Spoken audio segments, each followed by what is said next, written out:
ये अपने आप को, इनको हम कृष्ण कहते हैं, हम अपने आप को सुदामा कहते हैं। एक ही थाली में कहते हैं। तो यही ना मोदी सरकार करना चाहते हैं कि आपस में हम लोगों को लड़ाने का काम करेंगे। हिंदू मुस्लिम में मोदी सरकार ने तोड़ दिया भारत को।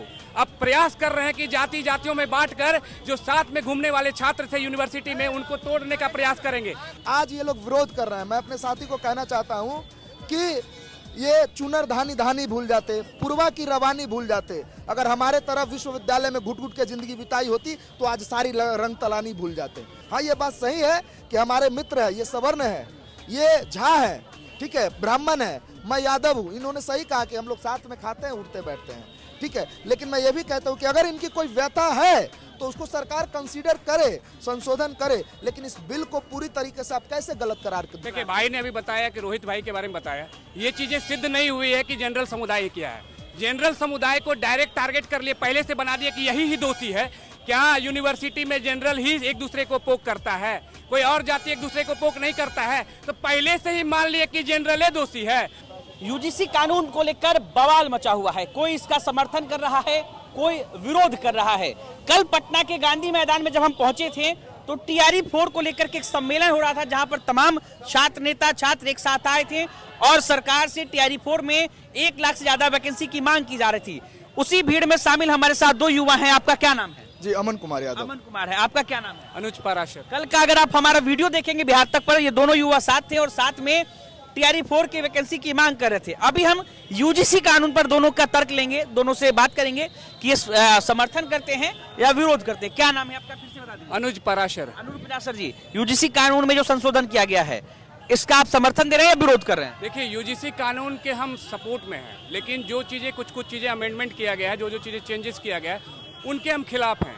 क्योंकि देखिए, किसी जाति विशेष के साथ में गलत नहीं होना चाहिए। ऐसी व्यवस्था ये लोग बना रहे हैं कि हम एक ही थाली में खाने वाले लोग हैं। ये अपने आप को, इनको हम कृष्ण कहते हैं, हम अपने आप को सुदामा कहते हैं। तो एक ही थाली में कहते हैं। तो यही ना मोदी सरकार करना चाहते हैं कि आपस में हम लोगों को लड़ाने का काम करेंगे। हिंदू मुस्लिम में मोदी सरकार ने तोड़ दिया भारत को। अब प्रयास कर रहे हैं कि जाति जातियों में बांटकर जो साथ में घूमने वाले छात्र थे यूनिवर्सिटी में, उनको तोड़ने का प्रयास करेंगे। तो ये कहीं से भी सही नहीं है। एसटी एससी समुदाय के साथ अगर गलत हो रहा है तो उनके साथ भी नहीं होना चाहिए। ओबीसी समुदाय के साथ अगर गलत हो रहा है तो उनके साथ भी नहीं होना चाहिए। सामान्य वर्ग के समुदाय के साथ भी गलत हो रहा है तो उनके साथ नहीं होना चाहिए। आर्टिकल 14 का वायलेशन कर रहे हैं। हम लोग संविधान को पढ़ने वाले लोग हैं, तो किसी जाति विशेष के साथ में गलत क्यों होगा? अगर पहले प्रावधान ये था भैया कि अगर झूठा आरोप लगाया जाता था, चाहे ओबीसी समुदाय के आरोप लगाए जनरल पे, जनरल लगाए एसटी पर, एसटी लगाए किसी और पर, तो ये प्रावधान जो लगाने के बाद जो व्यवस्था बनाई जा रही है, तो इसमें क्या था कि आरोप लगाने के बाद अगर वो सिद्ध होता था कि गलत आरोप है तो उन दोषियों को सजा होती थी। ये प्रावधान हटा दिया गया। तो कहीं ना कहीं ये लोग वोट की राजनीति कर रहे हैं। वोट की आप कुल मिलाकर इस कानून के समर्थन में है, विरोध में? नहीं, इस कानून के समर्थन में है, लेकिन जो प्रावधान किया गया है उस प्रावधान के खिलाफ है।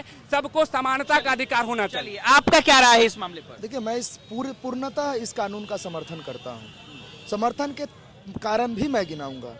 ये यूं ही एक दिन में ये बिल नहीं बन गया है। ये बिल बनाने में महीनों लगे होंगे। सुप्रीम कोर्ट के गाइडलाइन के अनुसार विश्वविद्यालय अनुदान आयोग ने इस कानून को बनाया है। क्यों बनाया? क्योंकि 1000 केसेस ऐसे आए हैं जिसमें देखा गया है कि कहीं न कहीं सवर्ण जातियों के द्वारा, या मैं तथाकथित नहीं कहूँगा सवर्णों को, किन्हीं जातियों के द्वारा जो है दलितों पर शोषण किया गया है, शोषित किया गया, तब जाकर के ये कानून आया है। रोहित वेमुला को कोई कैसे भूल सकता है, जिन्होंने प्रताड़ित होकर के जेएनयू में आत्महत्या कर लिया, उनका फेलोशिप बंद कर दिया गया स्वर्ण कुलपतियों के द्वारा। तो इसको लोग कैसे भूल सकता है? आज ये लोग विरोध कर रहे हैं। मैं अपने साथी को कहना चाहता हूँ कि ये चुनर धानी धानी भूल जाते, पुरवा की रवानी भूल जाते। अगर हमारे तरफ विश्वविद्यालय में घुट घुट के जिंदगी बिताई होती तो आज सारी रंग तलानी भूल जाते।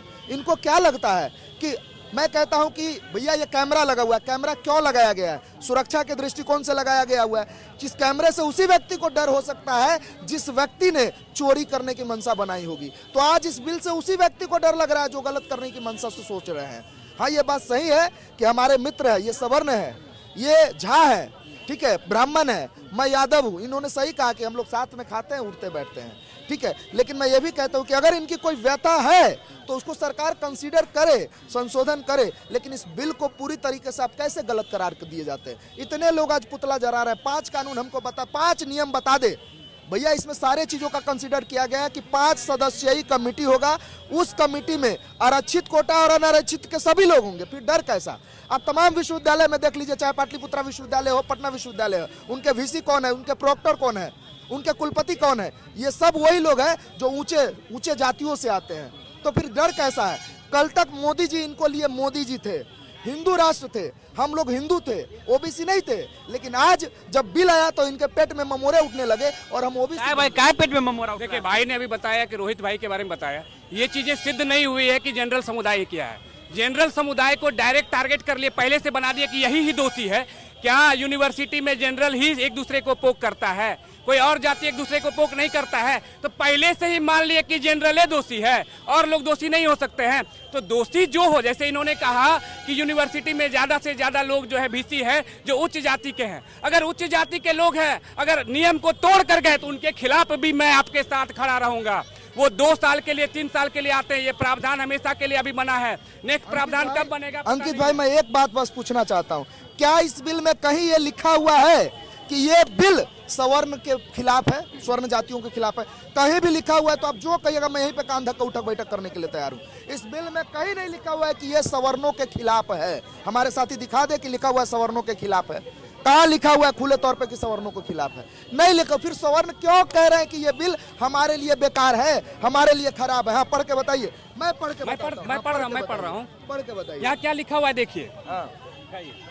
जाति आधारित भेदभाव का अर्थ अनुसूचित जातियां, अनुसूचित जनजातियां एवं अन्य पिछड़े वर्ग के सदस्यों के विरुद्ध केवल जाति जनजाति के आधार पर भेदभाव। हाँ, तो इसमें जनरल की बात कहाँ लिखा गया है? जनरल का कहाँ लिखा हुआ है कि जनरल करते हैं? भैया तो जनरल को छोड़ दिए तो जनरल है ना, बचा कौन? अच्छा ठीक है, ठीक है, एक मिनट पहले सुन लीजिए। जो करता है उसके बारे में लिखा हुआ है, जो करता है उसके लिए ना लिखा हुआ है।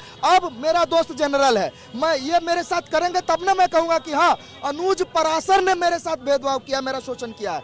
अब दूसरा किया तो अनुज पराशर अपने ऊपर क्यों ले रहे हैं? क्यों ले रहे हैं? मैं क्लियर करता हूं कि जहां 4 जातियां हैं, एसटी, एससी, ओबीसी और जनरल, 3 की बात आपने किया, एक को आपने छोड़ दिया, तो सिंपल सी बात है, एक को दोषी बना दिया। एक को दोषी नहीं बना रहे हैं। कहाँ लिखा हुआ है कि दोषी है?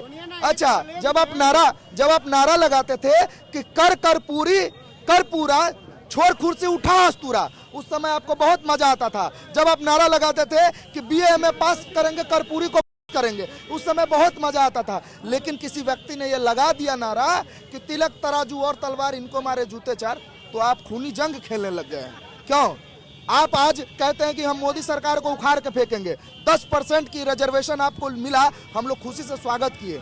मंडल कमीशन जब लागू हुआ उस समय भी आपके पेट में दर्द हुआ साहब, और आज आप पुतले जला रहे हैं मोदी जी को, जो हिंदू राष्ट्र की बात करते थे, और आज तेलिया बन गए। मेरा सिंपल सा मानना यही है। एक बात अपने भाई से पूछना चाहता हूँ, एक बात हमको क्लियर कर दे, ठीक है, ज्यादा नहीं। क्या ये जो प्रावधान बनाया गया है, प्रावधान में एक चीजें क्लियर करी गई है कि कोई अगर दोषी होता था तो अगर किसी के, मान लीजिए ये हमको गलत तरीके से फंसाया, तो वहाँ कमेटी होती थी, कमेटी चेक करती थी कि अगर ये गलत तरीके से फंसा रहे तो इनके ऊपर में कानूनी कार्रवाई होती थी। इन चीजों को हटा दिया गया, ये सही है कि गलत है? नहीं, मैं इस चीज को कंसीडर कर रहा हूँ कि अगर मान लीजिए कंप्लेन अगर करता है, लेकिन अगर पाया जाता है कि जांच में कंप्लेनेंट ने गलत कंप्लेन किया है तो उस पर कार्रवाई होनी चाहिए।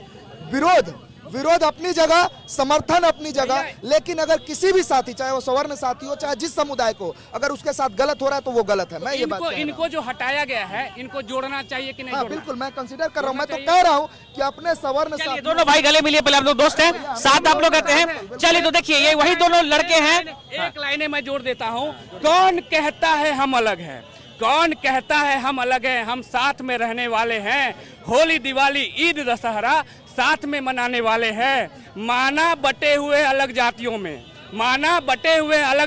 में हम एक ही थाली में खाते हैं।